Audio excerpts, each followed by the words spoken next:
5 जब महेश दास बड़े हुए तो उन्होंने बचाकर रखी थी, उसके साथ राजकीय अंगूठी ली तथा अपनी मां से विदा लेकर बादशाह की राजधानी फतेहपुर सीकरी की तरफ चल दिए।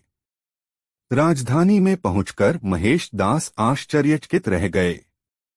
बाजारों की चकाचौंध व रौनक जो उन्होंने पहले कभी नहीं देखी थी। बाजारों में बिकते रंग बिरंगे वस्त्र, गहने, उनसे बनी टोपियां देखकर उनकी आंखें खुली की खुली रह गई। बड़े बड़े ऊंट, पानी बेचने वालों की आवाजें, जादूगरों द्वारा जुटाई गई भीड़, मंदिरों से आती आवाजें सब उसे आकर्षित कर रही थी। लेकिन महेश अपनी यात्रा के मकसद को बिना भूले महल की तरफ चल दिया। महल के द्वार पर की गई सुंदर नक्काशी को देखकर महेश को लगा कि यह बादशाह के महल का प्रवेश द्वार है, लेकिन वह तो शाही दरबार का बाहरी छोर था।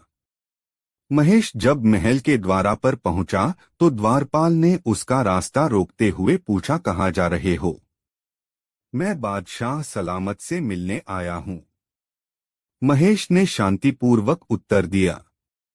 द्वारपाल ने कहा, मूर्ख, तुम क्या सोचते हो कि बादशाह अकबर को केवल यही कार्य रह गया है कि वो हर किसी के साथ मुलाकात करते रहें? उसने महेश को वहां से लौट जाने के लिए कहा।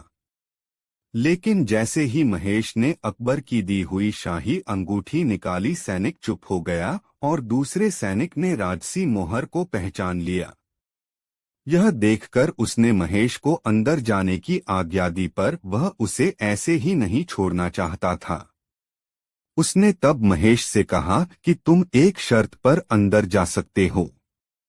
तुम्हें बादशाह से जो भी मिलेगा तुम मुझे उसका आधा दोगे।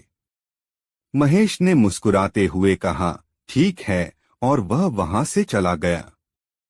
महेश उस सैनिक को सबक सीखना चाहता था ताकि वह फिर भ्रष्ट कार्य न करे। महेश राजकीय बगीचों से होता हुआ, जहां ठंडे पानी के फव्वारे थे, पूरी हवा में गुलाब की महक थी, ठंडी हवा बह रही थी, एक आलीशान भवन तक पहुंचा जहां पर सभी दरबारी महंगे वस्त्र पहने हुए थे। उन सबको देखकर महेश दंग रह गया। अंत में उसकी नजर एक व्यक्ति पर पड़ी जो एक ऊंचे आसन पर बैठा था, जो कि सोने से बना हुआ था और उस पर हीरे मोती जड़े थे। उसे देखकर महेश को समझते देर नहीं लगी कि यही अकबर हैं। महेश सभी दरबारियों को पीछे धकेलता हुआ बादशाह के तख्त तक जा पहुंचा और बोला, हे बादशाह, आपकी शान में कभी कोई कमी न आए। अकबर मुस्कुराए और बोले, बताओ तुम्हें क्या चाहिए?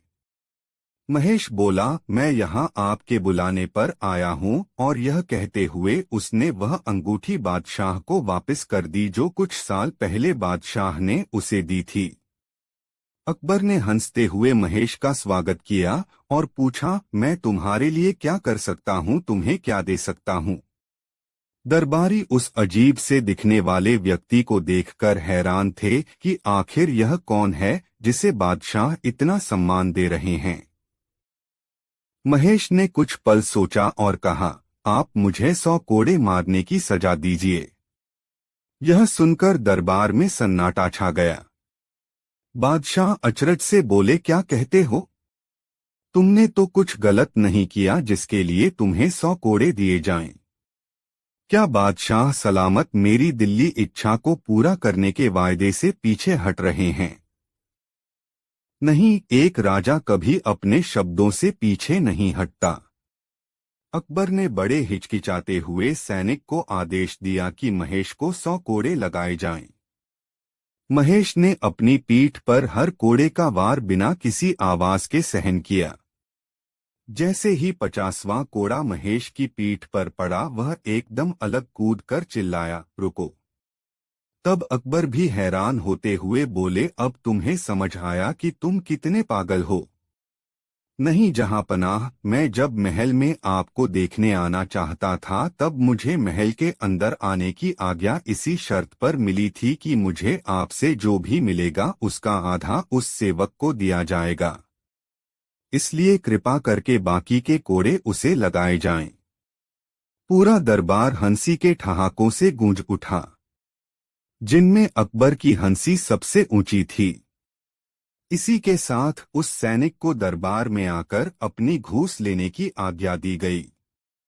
अकबर ने महेश से कहा, तुम अब भी इतने ही बहादुर हो जितने पहले थे, लेकिन तुम पहले से भी चालाक हो गए हो। मैं इतने प्रयत्नों के बावजूद भी अपने दरबार से भ्रष्टाचार नहीं हटा सका, लेकिन तुम्हारी छोटी सी चालाकी से लालची दरबारियों को सबक मिल गया। इसलिए आज से मैं तुम्हें बीरबल के नाम से पुकारूंगा और तुम दरबार में मेरे साथ बैठोगे और हर बात में मुझे सलाह दोगे। एक दिन बादशाह अकबर ने सोचा, हम रोज रोज न्याय करते हैं, इसके लिए हमें सही गलत का पता लगाना पड़ता है। लेकिन सही और गलत के बीच आखिर अंतर कितना होता है? दूसरे दिन बादशाह अकबर ने यह सवाल दरबारियों से पूछा। दरबारी इस प्रश्न का क्या मतलब देते? वे एक दूसरे की शक्ल देखने लगे। बादशाह समझ गए कि किसी के पास इस सवाल का जवाब नहीं है। इसलिए उन्होंने बीरबल से पूछा, तुम ही बताओ सही और गलत में कितना अंतर है? बीरबल चौंके। वह तो समझते थे कि इस सवाल का कोई जवाब नहीं हो सकता। इसलिए बीरबल का जवाब सुनकर बड़ा आश्चर्य हुआ। उन्होंने कहा, बीरबल, समझाकर बताओ। जहांपना, आंख और कान के बीच 4 अंगुल का अंतर है। यही सही गलत के बीच की दूरी है। आप जिसे अपनी आंखों से देखते हैं वह सही है, जिसे अपने कानों से सुनते हैं वह गलत भी हो सकता है। इसलिए सही और गलत के बीच 4 अंगुल का अंतर माना जाएगा। यह सुनकर बादशाह अकबर बोले, वाह बीरबल वाह, तुम्हारी बुद्धि और चतुराई का जवाब नहीं। एक दिन अकबर के दरबार में एक अरब व्यापारी अपने घोड़े के साथ पहुंचा। उसके पास हर उम्र और हर किस्म के घोड़े थे। अकबर ने उनमें से कुछ घोड़े चुने और उनका दाम देकर व्यापारी को अरब से कुछ उम्दा घोड़े लाने को कहा। व्यापारी राजी हो गया और बादशाह से 2 लाख रुपए पेशगी के तौर पर मांगे। अकबर ने तुरंत खजांची को रकम देने का हुक्म दिया तथा व्यापारी जल्दी ही वापस आने का वायदा कर पैसे लेकर चला गया। कुछ समय बाद अकबर ने बीरबल को मूर्खों की एक सूची तैयार करने को कहा। बीरबल ने उत्तर दिया, बादशाह सलामत, वह तो मैंने पहले ही तैयार कर ली है। अकबर सूची में सबसे ऊपर अपना नाम देखकर क्रोधित हुए और बीरबल पर चिल्लाकर बोले, तुम्हारी हिम्मत कैसे हुई इस सूची में बादशाह का नाम सबसे ऊपर रखने की? बीरबल ने उत्तर दिया, बादशाह आपने पिछले सप्ताह व्यापारी को 2 लाख रुपए बिना सोचे समझे दे दिए, क्या पता वह व्यापारी घोड़े लेकर आएगा या नहीं। इसलिए मैंने इस सूची में आपका नाम सबसे ऊपर लिखा। अकबर ने कहा, और अगर व्यापारी घोड़े लेकर आ जाता है तो तब मैं आपके नाम की जगह उसका नाम डाल दूंगा। अकबर को महसूस हुआ कि उन्होंने व्यापारी को पेशगी रकम देकर गलती की है और वे चुप रहे। बीरबल हमेशा एक बात कहते थे कि जो होता है अच्छे के लिए ही होता है। बादशाह अकबर उसकी इस बात को हमेशा गलत ठहराते थे। एक दिन तलवार को संभालते समय बादशाह की छोटी उंगली कट गई। बीरबल ने तुरंत बादशाह से कहा, चिंता न करें, जो भी होता है उसके पीछे कोई कारण होता है और वह कारण अच्छे के लिए होता है। बादशाह अकबर बीरबल की इस बात पर बहुत क्रोधित हुए और उसे जेल में डाल दिया। बादशाह ने उंगली पर पट्टी बांधी और कुछ दिन बाद मन बदलने के लिए जंगल में शिकार के लिए चल दिए। कुछ देर बाद वे शिकार दल से अलग हो गए और अचानक से कुछ आदिवासियों ने उन्हें घेर लिया, मानव बलि देने के लिए। बादशाह को बलि के बकरे की तरह बांधकर मंदिर तक लाया गया। मंदिर के पुजारी ने जब बलि देने के लिए बादशाह का परीक्षण किया हो कहा कि यह बलि देने लायक नहीं है क्योंकि इसकी उंगली गायब है। यह जानकर बादशाह को छोड़ दिया गया। महल वापस लौटने पर बादशाह ने भगवान को अपनी उंगली कटने का धन्यवाद किया जिसके कारण उनका जीवन बच गया। वे फौरन बीरबल से मिलने जेल पहुंचे। बीरबल, तुम्हें जेल में डालने के लिए माफी चाहता हूं। अब मैं समझ गया हूं कि मेरी उंगली का काटना मेरे लिए किस प्रकार अच्छा था। लेकिन मुझे बताओ, ईश्वर ने मुझे तुम्हें जेल में क्यों डालने दिया? यह तुम्हारे लिए कैसे अच्छा था? बीरबल ने उत्तर दिया, जहांपनाह, अगर मैं जेल में नहीं होता तो आप मुझे अपने साथ शिकार पर ले जाते और आदिवासियों द्वारा आपको छोड़ने पर वे मुझे के लिए ले जाते। एक दिन शाही महल और किले में सजावट हो रही थी। अरब और फारस की खाड़ी से लोग आए हुए थे। अरब के लोगों में भी बीरबल की बुद्धिमानी की चर्चा थी। उन लोगों में से किसी ने कहा, यहाँ पर न अकबर है न बीरबल। मेजबान कौन है? मैं आ गया हूँ, आते आते बीरबल ने कहा। बीरबल को वे लोग ऐसे देख रहे थे जैसे किसी अजूबे को देख रहे हों। बहुत तो उनमें ऐसे थे जो बीरबल को ही देखने आए थे। बीरबल अब उन्हीं लोगों के बीच बैठा था। सभी लोग बादशाह का इंतजार कर रहे थे। बहुत देर हो गई फिर भी बादशाह नहीं आए। थोड़ी देर बाद एक आदमी आया और उसने खबर दी कि जहांपनाह की मां का देहांत हो गया है। कि देर बीती थी कि किसी ने आकर बताया, बादशाह सलामत के घर बच्चे ने जन्म लिया है। अब वहां एक समस्या खड़ी हुई। हंसे या रोए, सब सोच में डूब गए।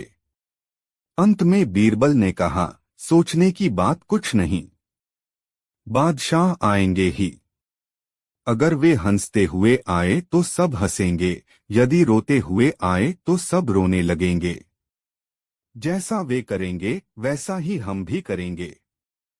समस्या का समाधान हो गया था। सब मिलकर बीरबल की प्रशंसा कर रहे थे। एक बार अकबर बादशाह ने बीरबल से पूछा, क्या तुम हमें 3 तरह की खूबियां एक ही आदमी में दिखा सकते हो? बीरबल ने उत्तर दिया, जी हुजूर, पहली तोते की, दूसरी शेर की और तीसरी गधे की। परंतु आज नहीं, बादशाह ने कहा। ठीक है, कॉन्सेप्ट कल तक का समय दिया जाता है। लेकिन कल के बाद नहीं। अगले दिन दरबार में एक व्यक्ति को पालकी में डालकर लाया गया। बीरबल ने उसे पालकी से बाहर निकाला। बाहर निकालकर उस आदमी को एक पैग शराब का दिया गया। एक पैग शराब पीकर वह आदमी डरकर बादशाह से विनती करने लगा, हुजूर, मुझे माफ कर दीजिए, मैं एक बहुत गरीब आदमी हूँ। बीरबल ने बादशाह को बताया कि यह तोते की बोली है। कुछ देर बाद उस आदमी को एक पैग और दिया गया। नशे की स्थिति में वह बादशाह से बोला, अरे जाओ, तुम यहाँ के बादशाह हो तो क्या बड़ी बात है, हम भी अपने घर के बादशाह हैं। जाओ जाओ, हमें ज्यादा नखरे न दिखाओ। बीरबल ने बताया कि यह शेर की बोली है। कुछ देर के बाद उस आदमी को एक पैग और दिया गया तो वह नशे में एक और गिर गया। बीरबल ने उसे एक लात लगाते हुए बादशाह से कहा, हुजूर, यह गधे की बोली है। बादशाह इससे बहुत खुश हुए और उन्होंने बीरबल को बहुत सा इनाम देकर विदा किया।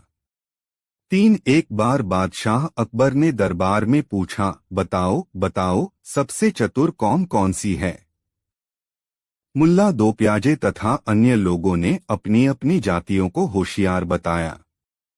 जब बीरबल से पूछा गया तो उसने बताया, जहांपनाह, सबसे चतुर बनिया होता है। बनिए से चालाक कौन कोई नहीं होती। कैसे? बादशाह ने पूछा। बनिया कभी किसी की बुराई नहीं ले सकता। जैसा मुंह होता है वह वैसी ही बात करता है, बीरबल ने बताया। सिद्ध करके दिखाओ। जी अच्छा। बीरबल ने 7-8 बनियों को बुलवा लिया। उनकी दावत महल में थी। पहले तो वे आने को तैयार ही नहीं हुए। पता नहीं क्या कारण है। बादशाह से किसी ने शिकायत तो नहीं कर दी है, परंतु जब समझाया गया तो वे आ गए। वैसे भी बादशाह के हुक्म पर आना तो पड़ता ही। जब वे महल में पहुंचे तो उनके चेहरों पर हवाइयां उड़ने लगीं। वे बड़ी मुश्किल से भय को निकाल सके। उनके सामने उड़द की दाल लाई गई और पूछा गया, बताओ ये क्या है। देखकर वे पहचान गए कि उड़द की दाल है, परंतु इस डर से कि कहीं उसमें और कोई बात न हो, वे ठीक नहीं बताना चाहते थे। किसी ने कहा मूंग, एक ने कहा मसूर, तीसरे ने मोठ बताया, उड़द किसी ने नहीं बताया। बादशाह की समझ में कुछ नहीं आ रहा था कि वे क्या बक रहे हैं। बादशाह बोले, अरे मूर्खा, ये उड़द की दाल है। हाँ जी, वही है, वही है। सब एक साथ बोले। बीरबल और बादशाह ने एक दूसरे की ओर देखा। बीरबल ने पूछा, क्या है ये। जी वही जो बादशाह ने बताया। क्या बताया। हमें तो याद नहीं रहा, हुजूर। अब बादशाह ने पूछा, बीरबल, यह उड़द की दाल क्यों नहीं कहते। वहम के कारण बीरबल बोला, इन्हें वहम है कि दाल में कोई बात है। ये चालाक हैं। अब तो आप मान गए। बादशाह ने इनाम देकर उन्हें भगा दिया। हाँ बीरबल, ये सबसे चालाक हैं। वहम और शक के कारण उड़द की दाल नहीं कहा। दूसरा यह भी कि हम कुछ और न कह दें, इसलिए जो हमने कहा था वही बताया। सब एक साथ बोले और हमारी हाँ में हाँ मिलाई। 3 बादशाह अकबर छोटे थे जब उनकी मां का देहांत हुआ था। महल में तब एक दासी रहती थी जिसका शिशु भी दुधमुह था। वह नन्हे अकबर को दूध पिलाने को राजी हो गई। दासी का वह पुत्र व अकबर दोनों साथ साथ दासी का दूध पीने लगे। दासी के पुत्र का नाम हुसिफ था। समय बीतता रहा। अकबर बादशाह बन गए, लेकिन हुसिफ की मित्रता जुआरियों के साथ थी। एक समय ऐसा आया जब हुसिफ के पास भोजन के लिए भी पैसे न थे। हुसिफ एक दिन बादशाह अकबर के पास पहुंचा। हुसिफ के दरबार में पहुंचते ही बादशाह ने उसे ऐसे गले लगाया जैसे उसका सगा भाई ही हो। हुसिफ को अकबर ने दरबार में नौकरी दे दी। रहने के लिए बड़ा मकान और घोड़ा गाड़ी भी दी। फिर बोला, कुछ और जरूरत हो तो कह डालो। हुसिफ बोला, मैं महसूस करता हूं कि बीरबल जैसे बुद्धिमान व योग्य व्यक्ति के साथ रहूं। बादशाह अकबर ने हुसिफ की यह इच्छा भी पूरी करने का फैसला किया। उन्होंने बीरबल को बुलाकर कहा, बीरबल, हुसिफ मेरे भाई जैसा है। वह तुम्हारे जैसा योग्य सलाहकार चाहता है। बीरबल बोले, जैसी आपकी आज्ञा हुजूर। यह कहकर बीरबल सोच ही रहे थे कि समस्या को हल कैसे किया जाए, तभी पास की पशुशाला से सांड के रंभाने की आवाज आई। आखिरकार उसे अपने भाई जैसा कोई मिल ही गया था।